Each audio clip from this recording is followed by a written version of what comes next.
A bank manager laughed in a 10-year-old boy's face, called him a thief, threw him out onto the street, all because of his worn-out shoes. What that manager didn't know, the boy's uncle owned the building, and that boy's bank account had over $500,000 in it. But this story isn't about revenge. It's about something far more important. Something that happened in that bank lobby that day changed lives forever. And by the end of this story, you'll never look at people the same way again. Stay with me, because what happens next, you won't believe it. Welcome to the City of Stories. While you are here, please hit the subscribe button and comment your view on the story and where you're watching from. Let me tell you a story that will break your heart before it heals it. It's about a 10-year-old boy named David, a cold November morning in Seattle, and the day he learned that the world isn't always kind to people who look a certain way. Picture this. David standing at the entrance of Pacific Trust Bank. His jacket is too big for him, bought from a thrift store for $3. His shoes have cracks in the leather, the soles are wearing thin, and the laces are frayed at the ends. But he's standing tall, holding a brown envelope close to his chest like it's the most precious thing in the world. Because it is. Inside that envelope are documents his grandmother left him. Her name was Grace Martinez, and she passed away just 2 months ago. David still cries about it at night when he thinks no one can hear him. She raised him after his parents died, gave him everything she had, which wasn't much in terms of money, but was everything in terms of love. David takes a deep breath and walks through the automatic doors. The bank is beautiful inside. Marble floors so shiny you can see your reflection. Brass railings that gleam under expensive lights.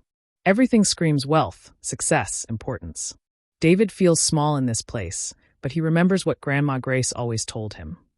Baby, you belong anywhere you have business being. Don't let anyone make you feel less than. He walks up to the counter. There's a man there, mid-40s, wearing a suit that probably costs more than 3 months of Grandma Grace's rent used to be. His name tag says Richard Patterson, branch manager. Excuse me, sir, David says, his voice polite, careful. I'd like to check my account balance, please. Richard looks up from his computer. His eyes travel from David's face down to those worn-out shoes, then back up again. And friends, I wish I could tell you that Richard smiled and said, "Of course, young man, let me help you." But that's not what happened. Richard laughed. A big, loud laugh that echoed across the marble lobby. Other people turned to look. Check your account? Richard says, his voice dripping with mockery. Kid, this is Pacific Trust Bank, not a charity office. Look at yourself. Look at those shoes. He shakes his head like David is the punchline to a joke. Another kid from the project's looking for a handout. We don't do that here. David's face burns with shame. He can feel everyone staring at him. An older woman in a fur coat wrinkles her nose like David smells bad. A man in a business suit mutters something about these people. A security guard starts walking closer, his hand resting on his belt. But David doesn't run. He stands his ground, just like Grandma Grace taught him. Sir, I have an account here, David says, and his voice is shaking now, but he keeps going. My grandmother opened it for me before she died. She left me everything she had. I have the documents right here. He holds up the brown envelope with trembling hands. Richard rolls his eyes so dramatically it looks like it hurts. Your grandmother, he says, playing to his audience now. Other customers are watching, some of them smiling at the entertainment. Let me guess, she also left you a mansion and a yacht? People laugh. Actual laughter at a 10-year-old boy trying to access his own money. The teller standing next to Richard, a woman named Amanda Chun, leans over. Should I call the police? She asks, loud enough for David to hear. This is obviously a scam. Richard snatches the envelope from David's hands. He pulls out the documents roughly, scanning them with bored contempt. Then he sees the bank card. It's black. Premium tier. The kind that only the wealthiest customers get. For just a second, something flickers across Richard's face. Confusion, maybe. But prejudice is a powerful thing. It can make you ignore what's right in front of your eyes. Where did you steal this? Richard holds up the card, showing it to the whole lobby like evidence in a trial. You really expect me to believe a kid like you has a premium account? I didn't steal anything, David says, and now there are tears in his eyes. It's mine. My grandma saved everything for me. She promised. I don't want to hear your sob story, Richard interrupts. He throws the card on the counter. It slides across the marble and almost falls on the floor. I've been in banking for 20 years. I know a scam when I see one. He points to a corner of the lobby, near the bathroom, far away from the comfortable waiting area. Sit over there. Don't move. Don't talk to anyone. I'm calling headquarters to verify this so-called account. David walks to that corner. Each step feels heavy, like his shoes are made of concrete. He sits down on a cold metal chair, alone, while the bank continues around him like he doesn't exist. He pulls out a letter from the envelope. His grandmother's handwriting, shaky from her illness but still full of love. My sweet David, never let anyone make you feel small. You are worth more than they will ever know. Hold your head high, baby. Always. David reads those words 3 times. He tries so hard to believe them. But right now, sitting in that corner, watching people walk past him like he's invisible, it's hard to feel like he's worth anything at all. His phone buzzes. A text from his Uncle Thomas. Stuck in a meeting, David. Be there in 20 minutes. You're doing great. 20 minutes. David looks at the clock on the wall. He can survive 20 minutes. He's survived worse. But he has no idea what those 20 minutes are about to bring. Let me tell you what happens when you make a child invisible. When you decide someone isn't worth your time based on how they look. David sits in that corner for 15 minutes. Then 20. Then 30. The bank moves around him like a river flowing past a stone. Customers come and go. Tellers smile and process transactions. Business happens. Life continues. But not for David. He watches Richard help a white man in a golf shirt open a new account. The man arrived 15 minutes after David did. But he gets helped immediately. No questions about where he got his money. No demands for extra identification. No suspicion. Just smiles and handshakes and, "Welcome to Pacific Trust Bank, sir. We're so glad to have you." David watches Amanda bring Richard a cup of coffee from the break room. They stand together near the water cooler, talking. Their eyes keep drifting toward David's corner. They laugh. David can't hear what they're saying, but he doesn't need to. He knows. A wealthy woman in designer clothes deposits a large check. The whole thing takes 3 minutes. She walks out without once glancing at the black boy sitting alone near the bathroom. There's an older woman named Sarah Williams finishing up at the counter. She's different from the others. She notices David. Her face tightens with something that looks like guilt. For a moment, David thinks she might come over, might ask if he's okay, might be the one person in this whole building who shows a little kindness. But she doesn't. She just clutches her purse tighter and walks toward the exit. Her heels click against the marble floor. Each click feels like a small betrayal. David pulls out Grandma Grace's letter again. The paper is getting soft from being handled so much. The edges are starting to fray. You are braver than you know, stronger than you think, and loved more than you can imagine. Grandma Grace used to say that every night before bed. She said a wise writer put those words in a children's book, and even though David was growing up, he still needed to hear them. He doesn't feel brave right now. He feels small, scared, alone. His phone buzzes. Uncle Thomas again. Meeting running longer than expected. 15 more minutes. Stay strong, buddy. David types back with shaking fingers. Okay. He doesn't mention the insults. Doesn't mention Richard calling him a scammer. Doesn't mention the laughter. He doesn't want Uncle Thomas to worry. 35 minutes now. Still waiting. Still invisible. The security guard's name is Michael Foster. He's a black man too, probably in his 50s. Gray hair, tired eyes, the kind of face that's seen too much. Michael watched everything that happened. The insults, the mockery, the way Richard humiliated this child in front of everyone. Michael wanted to speak up. God, he wanted to. But he has a mortgage. 2 daughters in college. 15 years working toward a pension. Speaking up could cost him everything. So he stays quiet. Looks away. Hates himself for it. After 40 minutes, Richard finally calls David over. Not to the main counter where regular customers go. To a small desk in the back, away from the nice waiting area, away from the comfortable chairs. Visible to everyone, but isolated. Like an animal in a zoo. David sits down in a hard plastic chair. Places his grandmother's documents on the desk carefully, gently, like they're made of glass.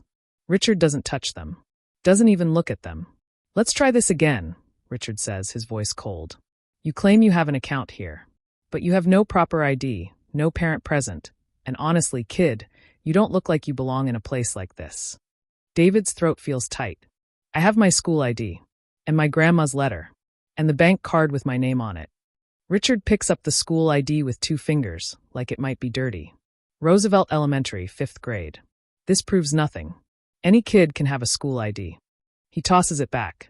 It slides across the desk toward David, almost falling off the edge. Where are your parents? The question hits David like a punch. His father left before he was born.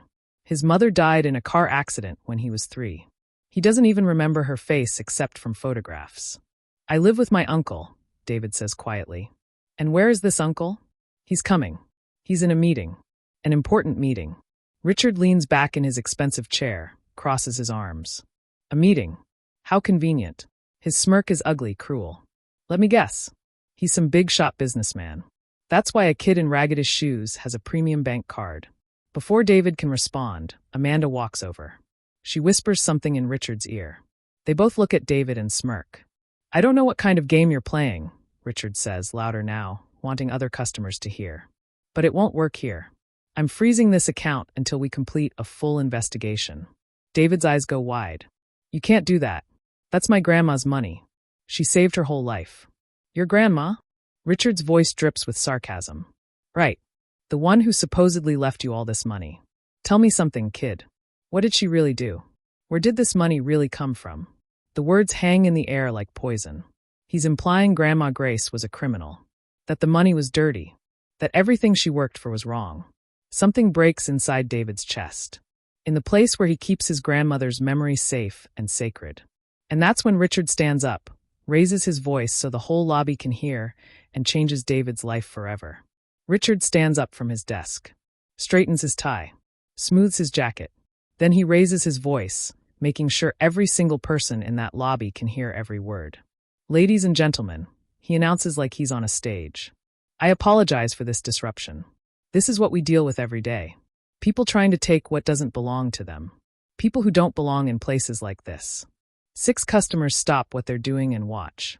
Some of them nod in agreement. Others look uncomfortable but stay silent. Nobody speaks up. Nobody says, hey, that's just a kid. Maybe give him a chance. Sarah Williams is back. She made it all the way to her car in the parking lot, but she couldn't turn the key. Couldn't drive away. Something, maybe conscience, maybe guilt, pulled her back inside. Now she stands near the entrance, watching this happen, her hands shaking. I don't know where you got that card, Richard continues, pointing at David like he's presenting evidence in court. But you're not getting 1 penny from this bank. Not today. Not tomorrow. Not ever. David's vision blurs with tears. He tries to stop them. Big boys don't cry, some voice in his head says. But Grandma Grace's voice answers stronger. Crying isn't weakness, baby. It's proof you have a heart. My grandma worked for 40 years, David says, his voice breaking. She was a teacher. She saved everything for me. She promised. I've heard it all before, Richard cuts him off. Every scammer has a sob story. A dead grandmother. A tragic past. He turns to Michael, still standing by the entrance. Security, escort this kid out of my bank. Now. Michael's feet feel nailed to the floor. 15 years of staying quiet. 15 years of watching Richard treat people badly. People with accents. People in old clothes. People who looked different or sounded different or seemed vulnerable. Michael never spoke up. Not once. Today is no different. Today he's still a coward. He walks toward David slowly. Each step feels like a betrayal of everything he believes in. He stops in front of the boy, extends his hand. But David doesn't need help. He stands up on his own. Picks up his grandmother's letter from the desk, presses it against his chest like a shield, starts walking toward the door with as much dignity as a 10-year-old can carry. Richard's voice follows him. Next time you want to beg for money, try a street corner. That's more your speed. Someone in the lobby actually laughs. A real, genuine laugh. Loud and cruel. David reaches the exit. His phone starts ringing. The screen lights up, Uncle Thomas calling. He tries to answer, but his hands are shaking too hard. The phone slips from his fingers, crashes onto the marble floor. The screen cracks in a spider web pattern. Michael picks it up. For one moment, their eyes meet. David sees something unexpected in the security guard's face. Shame. Deep, crushing shame. But shame without action is just guilt. And guilt doesn't help anyone. Michael hands back the phone. Says nothing. Does nothing. Lets the boy walk out alone. David pushes through the automatic doors. They close behind him with a soft whoosh. He sits on a stone bench in the parking lot, pulls his knees up to his chest, makes himself as small as possible. The brown envelope with Grandma Grace's documents sits beside him. the cracked phone in his lap, the letter clutched in his fist, getting more wrinkled by the minute. He looks down at his shoes. The ones Richard mocked. The ones everyone laughed at. Grandma Grace bought them at a thrift store last spring for $2.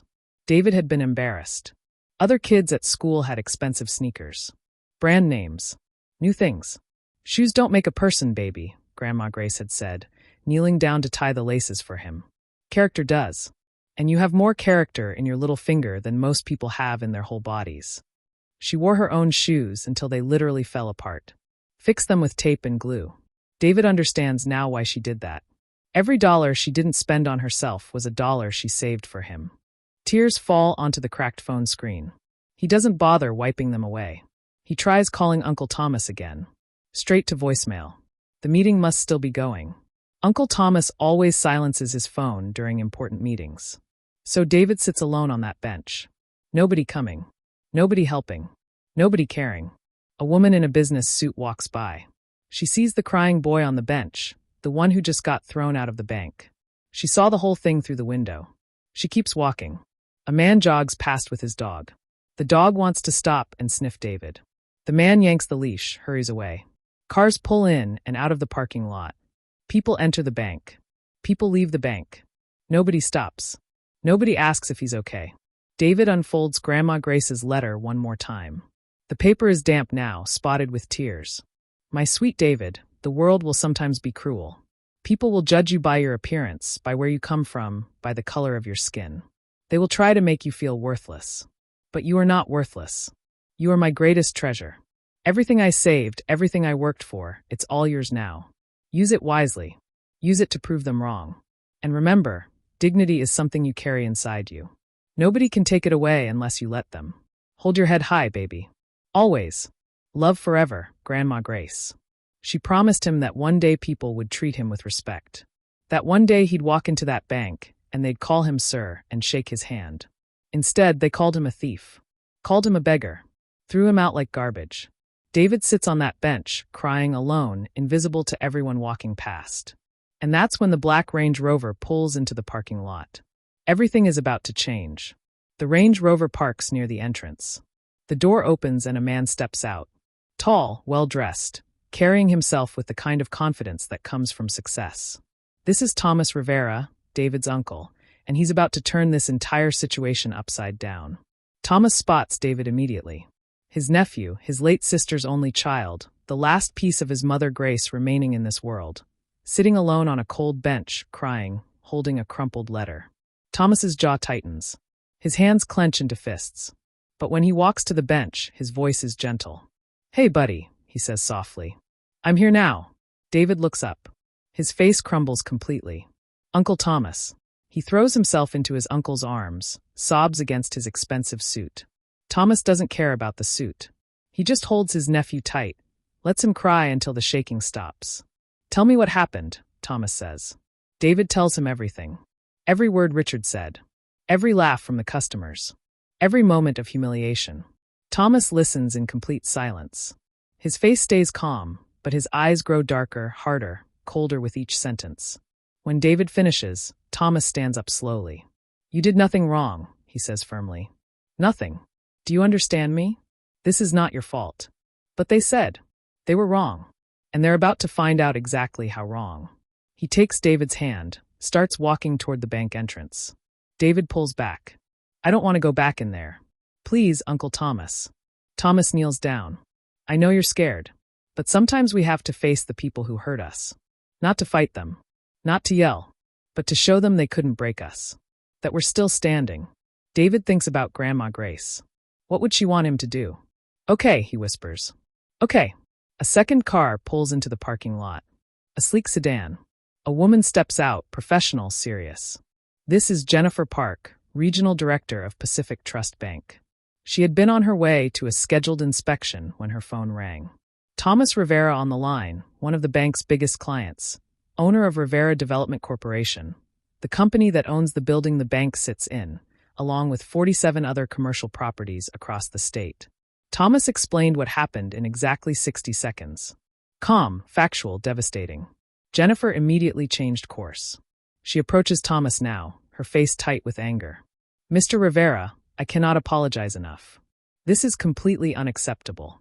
We'll discuss what's acceptable inside, Thomas says quietly. My nephew deserves an apology. And I want to see exactly who we're dealing with. They walk toward the entrance together. Thomas, Jennifer, David. David's heart pounds so hard he can hear it in his ears. The last time he walked through these doors, he was thrown out. Now he's walking back in with his uncle beside him. The automatic doors slide open. The lobby falls silent. Every head turns. Richard sees Jennifer first. His face goes white. Regional director. Unannounced visit. This is very bad. He rushes over, adjusting his tie, forcing a smile. Ms. Park, what a surprise. We weren't expecting. Plans changed, Jennifer says coldly. Then Richard notices the man beside her. Tall, confident, expensive suit. And he's holding hands with. Richard's stomach drops. The kid. The one he just threw out. The one he called a scammer and a thief. The kid is back, and he's holding hands with someone who clearly matters. I'd like to introduce you to someone, Jennifer says, her voice carrying across the silent lobby. This is Thomas Rivera, owner of Rivera Development Corporation. The name hits Richard like a freight train. Rivera Development. The company that owns this building. The company that could evict the entire bank with 30 days' notice. I believe you've already met my nephew, Thomas says quietly. David steps forward. Eyes still red from crying, but standing straight now. Chin up. Shoulders back. Richard's face cycles through emotions. Confusion. Recognition. Dawning horror. Complete terror. I didn't, if I had known who he was. That's exactly the problem, Thomas says. You didn't know, so you decided he was nobody. Amanda drops her pen. It clatters against the marble floor like a gunshot in the silence. Michael, standing near the back, feels something shift in his chest. Something that's been dead for 15 years starting to wake up. Sarah Williams, still by the entrance, covers her mouth with both hands. Tears stream down her face. Every single person in that lobby is watching. The customers who laughed. The employees who enabled it. The bystanders who stayed silent. All of them witnesses now. Thomas walks toward Richard slowly. Each step deliberate. Richard backs up until he hits the counter. Nowhere to run. My nephew came here to check his account, Thomas says. His voice isn't loud, but everyone hears every word. His grandmother, my mother, left him money as his inheritance. Can you explain why he was denied service? There were irregularities, Richard stammers. We were following protocol. What irregularities? Thomas's voice stays calm, which somehow makes it more terrifying. The account is properly documented. What specific irregularity justified treating a 10-year-old like a criminal? Richard has no answer. Pull up my nephew's account, Thomas says to Amanda. Amanda looks at Jennifer. Jennifer nods. Trembling fingers type on the keyboard.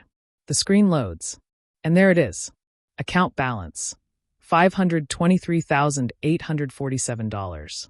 Over $500,000. 40 years of a teacher's salary. Every birthday. Every Christmas. Every summer tutoring job. Every single dollar Grace Martinez saved, sacrificed for, lived without, all for David. The number glows on the screen. Richard stares at it, his face gray, his mouth open. Complete silence. Then Thomas speaks. You laughed at his shoes. His voice is quiet, but carries to every corner of the lobby. You stopped laughing when you saw the balance. Richard stares at that number like his brain can't process it. Over $500,000 in an account belonging to the kid he called a beggar. Thomas points at the screen. That money represents 40 years of my mother's life. She took the bus in the rain so David could go to college someday. She wore the same winter coat for 15 years so David would have a future. She ate cheap meals so David would never go hungry. He pauses, lets the words sink in. And you almost took that away from him because of his shoes. Richard finally finds his voice. If I had known there was that much money. And there's the real problem. Thomas cuts him off. You would have treated him differently if you knew he had money. But human beings deserve respect whether they have $5 or $5 million. My mother taught me that. Apparently, nobody taught you. Jennifer steps forward. Richard, my office. Now, what happens next happens fast. Richard is escorted to the back offices. Within 30 minutes, he's suspended without pay. Within 3 days, he's terminated. 15 years at the bank gone. The official reason: violation of company policies regarding customer treatment and professional conduct. The real reason spreads through whispers. He humiliated a child, and that child's uncle owned the building. Amanda keeps her job barely. She gets a formal reprimand and mandatory training. 6 months later, she transfers to a different branch. A year after that, she quits banking entirely. She becomes a teacher's aide, working with kids from low-income families. The irony isn't lost on her. Neither is the lesson. Michael faces his own reckoning. 3 weeks later, a young immigrant woman comes into the bank. Her English isn't perfect. She's nervous, struggling to explain what she needs. A teller is getting impatient, rolling his eyes, making her feel stupid. Michael walks over. "Is there a problem?" The teller starts to explain. Michael cuts him off. "This woman is a customer. She deserves patience and respect. Help her properly, or I'll find someone who can." The teller's eyes go wide. He apologizes and helps the woman with genuine care. Michael goes back to his post. His heart is pounding. His hands are shaking. But he spoke up. For the first time in 15 years, he spoke up. It feels like breathing after being underwater too long. Sarah Williams doesn't just feel guilty. She acts on it. She files a formal witness statement about everything she saw. Everything Richard said. Everything the customers did. It goes on the record. One small act of courage. It's a start. Jennifer doesn't stop with punishing Richard. She implements changes across all branches. Mandatory sensitivity training. New customer service protocols. Mystery shoppers to test compliance. An anonymous hotline for reporting discrimination. And one more thing. She calls Thomas directly. "I want to do more than discipline bad behavior," she says. "I want to honor your mother's legacy." 2 months later, they announce the Grace Martinez Memorial Scholarship. Full tuition, books, living expenses for students from underserved communities pursuing degrees in education. Teachers teaching future teachers. Grace's dream multiplying. The first recipient is announced the following fall.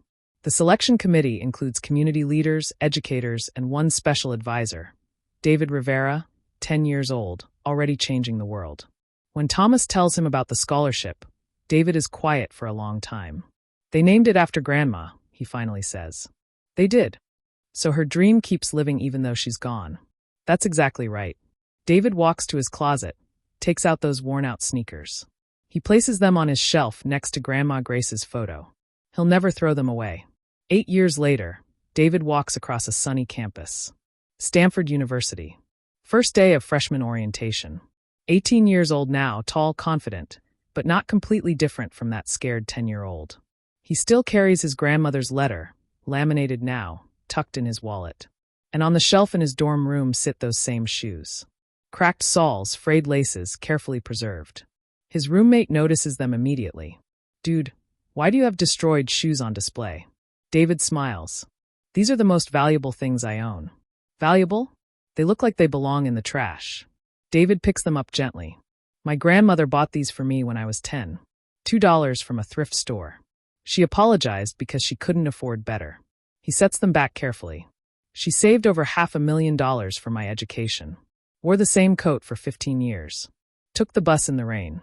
Also, I could have opportunities she never had." He looks at his roommate. "These shoes remind me that love isn't about what you have. It's about what you give." His roommate is quiet for a moment. "That's actually beautiful, man." "Yeah," David says softly, touching the shoes one more time. "She was beautiful." Thomas continues running Rivera Development, but he starts something new. A mentorship program for young people from underserved communities. Paid internships. Real opportunities. Not charity. Investment. "Talent is everywhere," he tells his board. "Opportunity isn't. We can change that." The Grace Martinez Memorial Scholarship flourishes. 16 recipients in 8 years. All carrying Grace's legacy forward. All teaching future generations. Michael retires from banking and becomes a school security officer. Different kind of security. Protecting kids instead of intimidating them. Every time he stands up for a student, he thinks of David. He never stays silent again. Sarah joins the bank's community advisory board. The woman who stayed silent becomes a voice for change. She speaks at schools about courage, about speaking up, about the cost of silence. "I was a bystander once," she tells students. "I chose to stay quiet. It's a choice I regret every day. Don't make my mistake." As for Richard, nobody really knows what happened to him. Some say he moved to another state, started over. Some say he finally understood what he'd done and spent his time volunteering, trying to make amends. Nobody knows for sure. Maybe that's its own kind of justice. David stands at his dorm window watching the sunset. Tomorrow, classes start. His future begins. He pulls out his grandmother's letter, reads it one more time. Never let anyone make you feel small. You are worth more than they will ever know. Dignity is something you carry inside. Hold your head high, baby. Always. He carried it through the worst day of his life. Through years of growing up. Through the journey that brought him here. His phone buzzes. Uncle Thomas. First day tomorrow. How are you feeling? David types back. Ready. Grandma would be proud. She already is, buddy. She already is. David grabs his backpack for orientation. But on his feet, he wears those old sneakers. The ones he brought to campus. The ones he wears on special occasions. Today feels special. The message. This story isn't really about a bank or money, or even about David and his uncle. It's about something bigger. Respect isn't a reward for success. It's not earned by having money or wearing nice clothes or knowing important people. It's the baseline of humanity. The minimum we owe each other. David didn't need a powerful uncle to deserve basic decency. No one does. If you ever find yourself watching someone being treated badly, ask yourself, which person do you want to be? The one who laughs? The one who stays silent? Or the one who speaks up? The choice is yours. It's always yours.